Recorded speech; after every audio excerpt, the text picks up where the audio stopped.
Elise, open the door. Right now. I stood on the porch with my hand clenched tight around my phone, her message still glowing on the screen. Staying at Harper's tonight. Don't wait up. That was it. No call. No warning. Just a text like she was skipping a dentist appointment. After 6 years of marriage, that kind of message didn't sit right. So I drove straight from the office, still in my slacks and half-loosened tie, through back roads and under November branches scraped raw by wind, out to the quiet cul-de-sac where Harper lived. Elise's sister, a sweet but nervous woman who could never lie without turning 5 shades of guilt. The porch light flicked on. The door opened a crack. There she stood, Elise, my wife, wrapped in one of Harper's oversized cardigans, barefoot, hair pulled back in that low, lazy bun she only wore when she didn't want to deal with me. You drove all the way here? She asked like I was inconveniencing her. Why'd you text me like that? I asked, stepping inside without waiting. What's going on? Harper appeared in the hallway, holding a glass of water with both hands like it was a shield. Hey, Ryan. I wasn't expecting company. Yeah, I gathered, I said, shutting the door behind me. Care to explain why my wife's here and not at home? Elise exhaled slowly and crossed her arms. I needed space. Harper said I could crash here a few nights. A few nights. I repeated, eyes narrowing. You tell me that like you're borrowing a lawnmower, not walking out of a marriage. Her tone sharpened. I'm not walking out. I just need to think. Things have been tense. Tense. I barked a short, humorless laugh. You haven't spoken more than 5 words to me this week, and now you're suddenly staying at your sister's? That's not tension, Elise. That's retreat. She looked away. Harper shifted awkwardly and stepped back into the hallway. She wouldn't even look at me. That's when I felt it. That first sharp edge of doubt, scraping at the inside of my ribs. Elise, I said, quieter now. If this is about something I've done, no, she cut in quickly. It's not anything specific. I just need space. Please don't make this harder. Harder than what? I asked, voice cracking for the first time, waking up to an empty side of the bed without knowing why. She didn't answer, just stared at the floor like it had all the words she couldn't say out loud. Behind her, Harper whispered, Ryan, maybe you should just let her stay the night. It's not forever. I turned to Harper, and for the first time, really looked at her. She was pale. Her smile was paper-thin, and her eyes, those told me everything I wasn't supposed to know yet. She was hiding something, but not from Elise. From me. The room fell silent except for the hum of the refrigerator and the distant whine of traffic somewhere beyond the cul-de-sac. Elise started walking back toward the guest room. You can call tomorrow, she said without turning around. I just need tonight. I stood there for a long second, my breath fogging Harper's front window. Then I turned, left the house, and walked back into the dark. My name is Ryan. I'm 37. I work in IT at a school district just outside of Boston. My life's not glamorous. I drink black coffee, fix broken Wi-Fi routers, and come home to a wife who, until now, I thought just needed more sleep. But tonight was the first time I ever saw my marriage standing on the edge of something I couldn't define. And deep down, I knew this wasn't just about space. It was about truth. And I was dangerously close to finding it. The morning sun poured into the kitchen like nothing had happened. It was one of those New England fall mornings, crisp light, silent streets, and a cold tile floor that reminded you were still alive. I stood at the stove, frying eggs in a cast-iron skillet that Elise and I had picked out together during our 3rd year of marriage. Back when we still made Saturday breakfast just for the fun of it. The sizzle of the pan was the only sound in the room. Harper sat at the kitchen table behind me, a mug of coffee cupped in both hands. She hadn't touched it. You didn't have to drive back here this early, I said, not turning around. I didn't sleep much, she replied softly. I figured I owed you some honesty. That word, honesty, landed strange. Like it didn't belong between us anymore. I plated the eggs and slid one across the table toward her. She shook her head. I sat opposite her, watching steam rise from the yolks. Look, Harper began, voice barely louder than the hum of the fridge. Elise, she's going through something. She tell you what? She hesitated. That half-second pause told me she was choosing between loyalty and guilt. She didn't say much, just that she felt cornered, like she couldn't breathe, that she needed distance to think. I nodded slowly. So she needed space. That's the line now. She did say it gently, Ryan. I met Harper's eyes for the first time since she walked in. Funny how it wasn't gentle in the message she sent. Harper looked down. Her fingers fidgeted with the edge of a cloth napkin. She didn't mean to hurt you. Honestly, she didn't. And I know you want answers right now, but if you force them too early, she'll just shut down harder. That's how she is. I studied her face. Harper wasn't lying, not exactly. But she was holding something back. And she was bad at it. She's not shutting down, I said slowly. She's locking the door. Harper winced a little. Maybe. But sometimes, people think they're sparing someone by pulling away first. Doesn't mean they've stopped caring. I tapped my fork against the edge of my plate. So this is her being kind? She offered a weak smile. In her own twisted way, maybe. The smell of coffee drifted between us, warm and bitter. The silence stretched again. I'm not the kind of guy who needs to own someone, Harper, I said finally. But I do expect truth. And if she wanted space, I could have respected that, if she'd said it to my face. She was scared, Harper said quietly. She didn't know how you'd take it. Probably better than I took the silence. She nodded. Then, after a long breath, she added, maybe give her a few days. Just to clear her head. Let her be the one to reach out. I leaned back in my chair, staring at the sunlight flickering through the maple tree outside. My chest felt hollow, like someone had carved out the middle and left the edges just standing. She's already out the door, Harper. Letting go doesn't make me noble. It just makes me alone. Harper didn't reply. She just reached for her coat, stood, and gave me a long, quiet look. The kind you give someone who's been hit, but doesn't know where to look for the bruise. If you want honesty, she said, stepping toward the door, then I'll say this, she's lost right now. But I think she might be looking for something she's already holding. The door clicked shut behind her, and I sat in that sunlit kitchen, next to the chair where Elise used to sit, feeling like the warmth in the room wasn't meant for me anymore. I heard the garage door whine open just after 6. Same sound it always made. Same beat-up rollers I kept meaning to replace. But everything about the moment felt different. I stayed seated on the couch, one lamp on, a glass of water in my hand. I didn't bother to stand. The door opened. Elise stepped inside like it was just another Thursday. Like she hadn't spent the night away without a single call. She carried her purse slung over one shoulder and a paper shopping bag in the other. Maybe takeout or something from one of those boutiques she liked. Her eyes flicked up and met mine. She froze just long enough to register that I was watching. Hey, she said, setting the bag down by the kitchen island. Didn't expect you to be home this early. I work from home on Thursdays, I said. Always have. Oh. She unzipped her coat and hung it by the door like we weren't standing in the middle of something broken. Dinner plans? I asked, nodding toward the bag. Just some stuff for tomorrow. She opened the fridge. Thought I'd make that butternut squash thing you like. I stood up slowly and walked into the kitchen, careful not to crowd her. Elise, we need to talk. She turned slightly, still holding a container in her hand. About what? I let the silence answer for me. She sighed, put the container down, and leaned against the counter. Ryan, I meant what I said. I just needed a break, some space to think. That's all it is. I'm not angry, I said. And I wasn't. Not really. Not yet. Just tired. I just want to understand what changed. She crossed her arms. Her voice softened. Nothing changed overnight. Things have been building.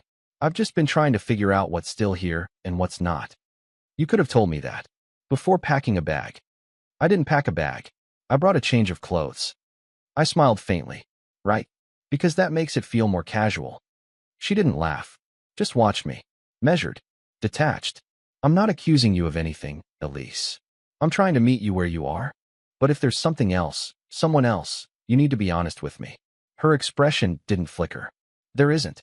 I searched her face. Not for signs of lying, but for signs of feeling. You know I'd never stop you from taking a break. You just have to call it what it is, I said. Running, not pausing. I'm not running. Then look me in the eye and tell me what this is. Her jaw tightened. It's a reset. That's all. I've been feeling disconnected. And I don't want to wake up 10 years from now wondering if I missed something. Harper told you. I just need time. I heard her, I said. I also saw how nervous she was. Like someone who knew more than she was allowed to say. Elise looked away. Don't drag Harper into this. I'm not dragging anyone. I'm standing here asking for truth, and you keep handing me half-formed phrases and neutral tones like that's good enough. She blinked slowly. You want honesty? I feel numb. For months now. and I thought maybe a trip, a break, a little air, might help me remember what I want. I paused.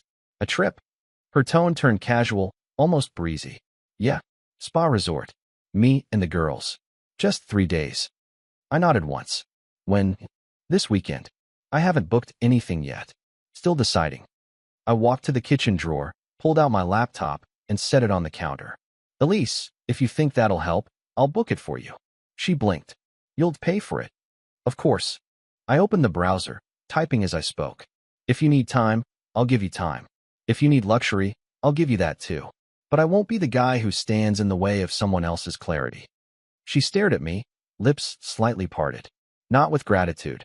More like she didn't know what to do with the lack of resistance. I found the spa she liked. Picked the top-tier package. Booked it for Friday through Monday. Confirmation's in your inbox, I said, closing the laptop. Have a good trip. Elise reached for her glass of water and took a slow sip. Thank you, she said softly. I think this will help. I nodded and walked back to the living room. She stood there a moment longer, watching me with that same unreadable gaze. I didn't say anything else, because somewhere beneath the quiet, I was beginning to understand. She wasn't planning a reset. She was planning a way out. I heard her keys before I saw her. That soft jingle outside the door, followed by the click of the lock, like she was just getting back from a grocery run. I stood by the window, watching the last of the afternoon light drift across the floor. She stepped in, wheeled her little suitcase over the threshold, and gave me a breezy smile like we'd just seen each other yesterday. Hey, she said, brushing some hair behind her ear. Flight was early. No delays this time. She slipped off her shoes and let her bag sit by the door. I turned toward her, hopeful but grounded. How was it? Her shrug was casual. Good. Relaxing. The spa had this eucalyptus steam room. I swear, I could have stayed in there for hours. I tried not to search her face too much. Tried not to overread the tan line around her finger where her wedding ring hadn't returned. She didn't seem in a rush to unpack. Or to talk. Elise, I said gently, did the time help? She nodded, stepping into the kitchen and pouring herself a glass of water. Yeah, it did. I walked a few steps closer, hoping she'd look at me the way she used to, even just for a second. I've been thinking a lot. I meant what I said. If you needed air, I was willing to give it. But now that you're back, I'd like us to talk about what comes next. She held the glass to her lips, didn't drink. And then she set it down. I have been thinking too, she said softly. And I think I want to try living apart. Just for a while. The floor might as well have opened under me. She wasn't angry. Wasn't defensive. She said it the way someone asks for a light jacket before heading out. Like it was just something casual. No big deal. Elise, I said slowly. You just came back. She met my eyes, but didn't flinch. I don't want to fight. I just think it's what's best right now. I need space that's really mine. For how long? She gave a tiny shrug. I don't know. I want to keep things respectful. Peaceful. I hope we stay friends. There it was. That line. I hope we stay friends. I stared at her. She was still standing in our kitchen. The one we designed together. Still in the same soft cardigan she wore the night she left. But I didn't recognize her voice anymore. Something inside me didn't break. It didn't even shout. It just went quiet. Cold, like steel left outside in the frost. I nodded once. That was all. No anger. No pleading. She blinked at me, as if expecting me to argue. But I didn't. I just turned, walked down the hall, and left her there with her suitcase, her steam room glow, and her soft, practiced exit. The silence in the house didn't feel peaceful. It felt surgical, like everything warm had been carved out and labeled, set aside on trays, sterile and distant. Elise was gone, again, but this time, it felt final.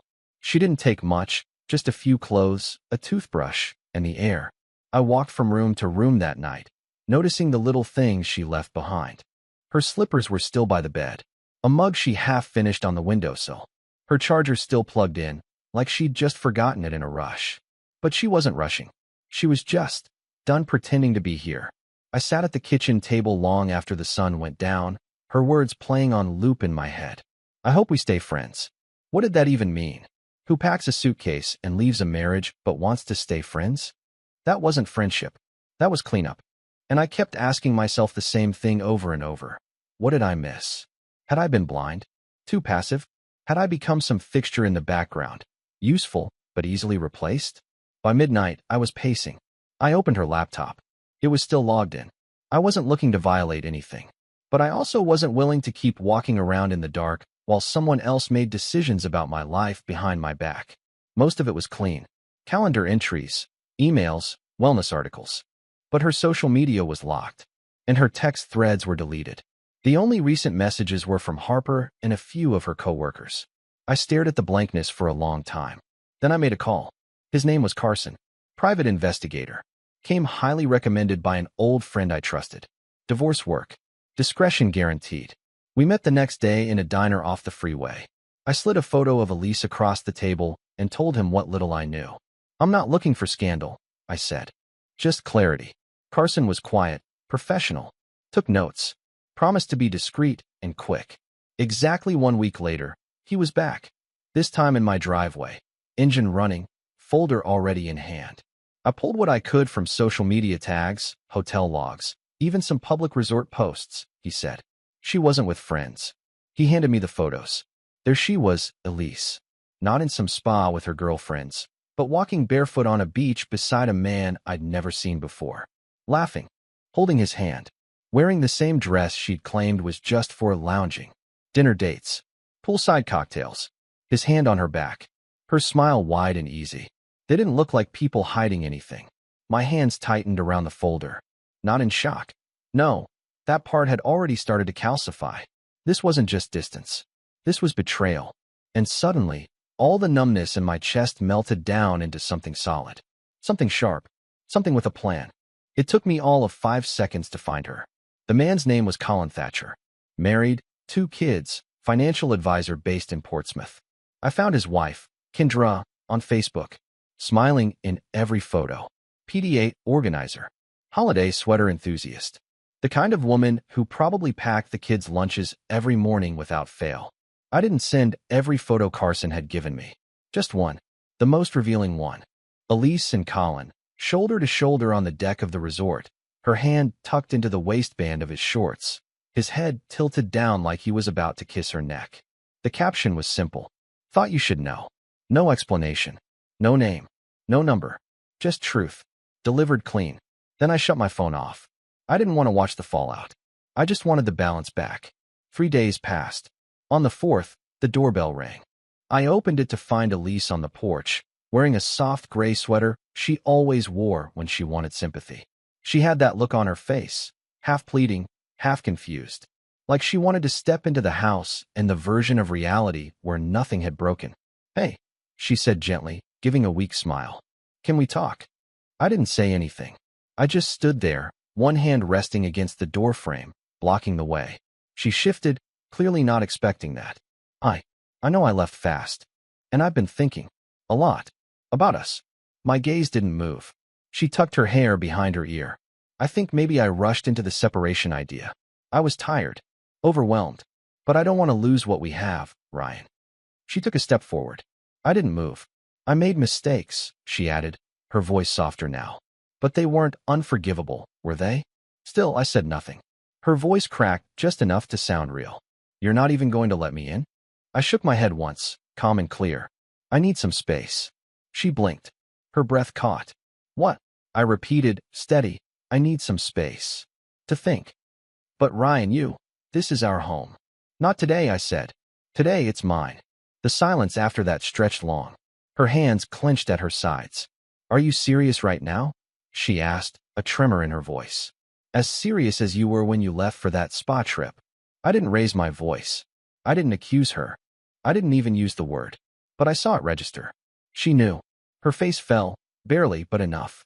Elise, I said calmly, you asked for space. You got it. Now I'm asking for mine. I didn't think you'd, she started, then stopped. Her voice dropped. Ryan, please don't shut me out. I'm not shutting you out. I'm just not letting you back in. Her lips parted like she wanted to argue, but the fight wasn't in her. Not anymore. Her eyes moved past me, to the house. Our house. But there was no invitation in my body. No softness in my stance. She swallowed hard. Then she slowly bent, picked up her suitcase from the porch, and stepped back. Where should I go? She asked quietly. I looked at her. You figured it out last time. She opened her mouth again. Closed it. then turned. Her footsteps were slow as she walked down the driveway. The suitcase wheels bumped over the concrete, louder than they had any right to be. She didn't look back, and I didn't watch her leave. Not this time. The waiting room smelled like citrus and copier ink. Neutral walls, neutral receptionist, neutral air. But I didn't feel neutral.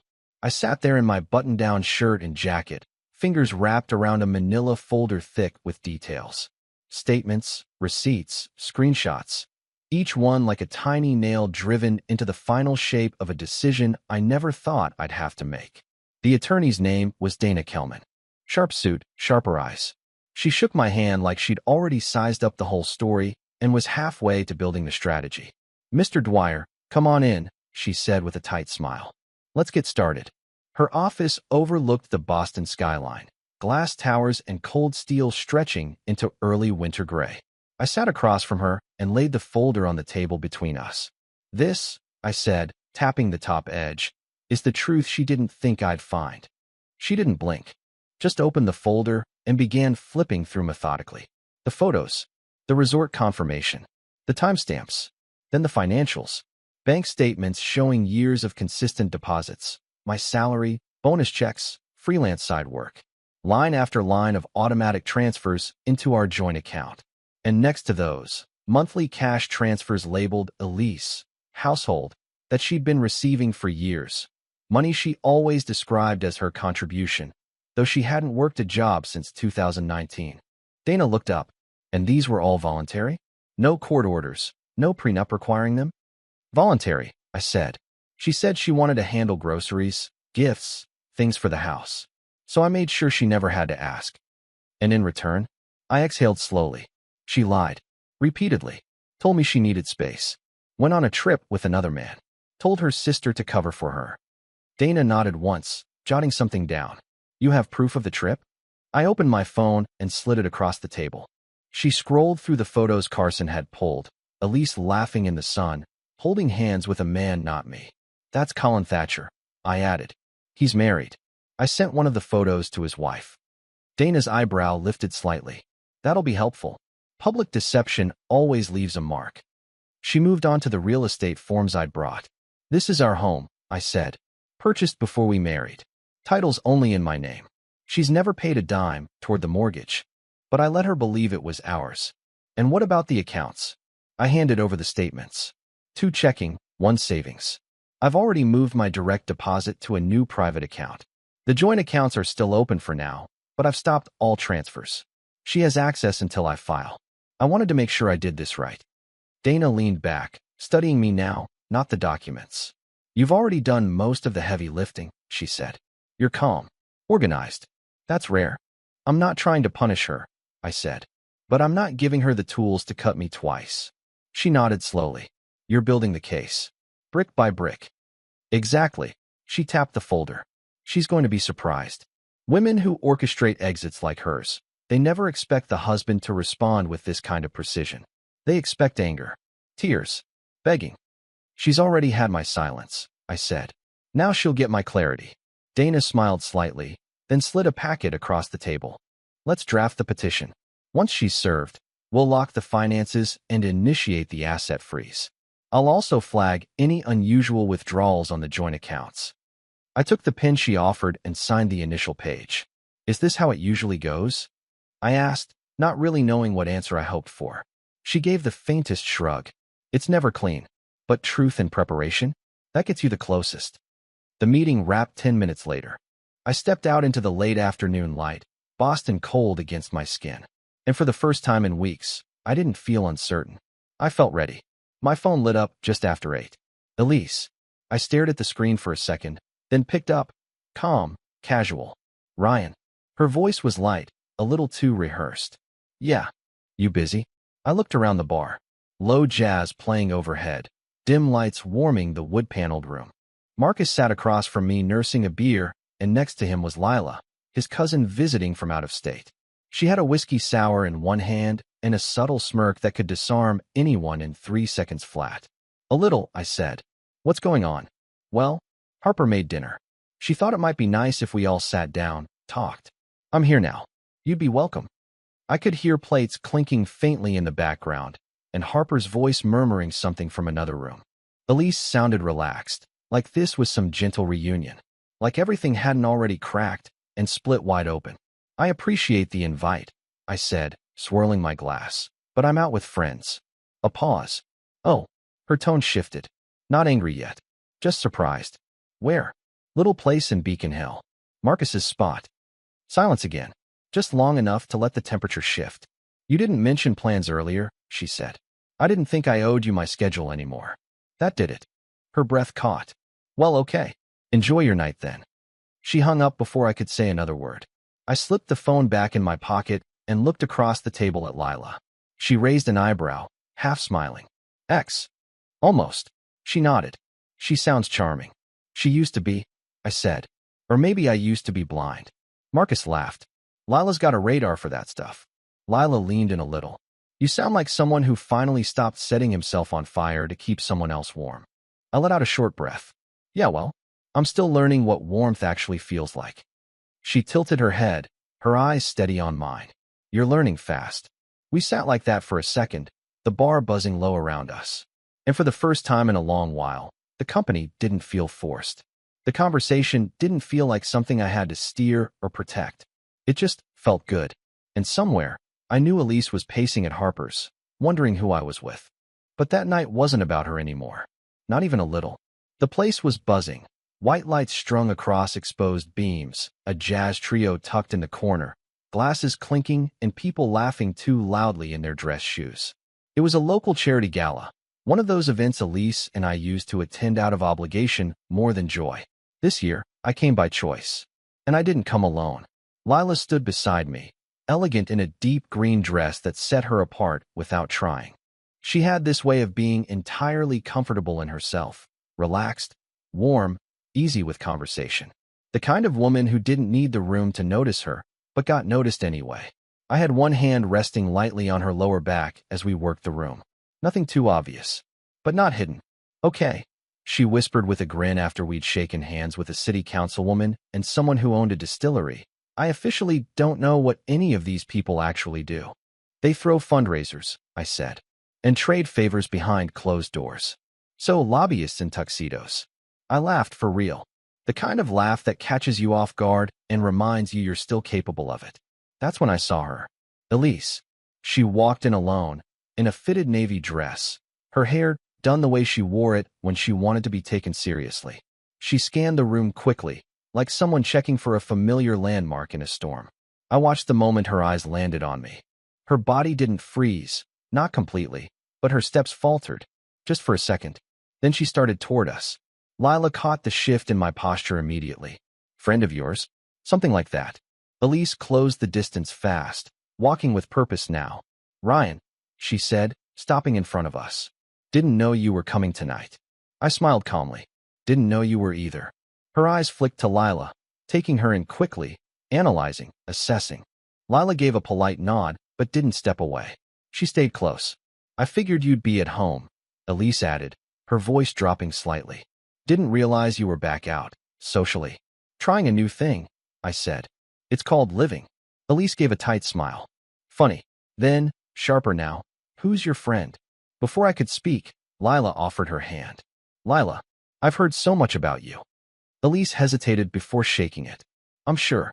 That silence, the kind that hums just loud enough to pull attention, settled between the three of us. People nearby turned to watch. It wasn't dramatic. Not loud. But the tension had weight. Then Elise's voice dropped to a near whisper.